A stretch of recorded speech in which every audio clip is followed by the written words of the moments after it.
Hey, welcome to ArrangeWave. Today we're going to talk about how to use the drum rack for cues.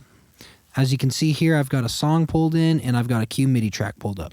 If I tab over, you're going to see that I have a bunch of pre-made MIDI cues that have cues built into them that I can pull into the grid. Down here you can see that I've placed those cues onto the drum rack. Now what we're going to do is we're going to find an intro cue. As you can see here, it's a 2-bar intro before the stems start. So I'm going to grab intro 2-bar, click and drag, drop it on, and hit play. Intro 2 1 2 3 4. Now let's find the verse. I'm going to tab over, click and drag, and drop it on.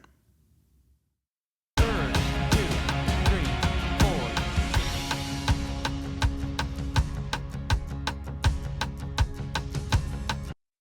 Then we can go ahead and finish out the song and drop cues where we want them.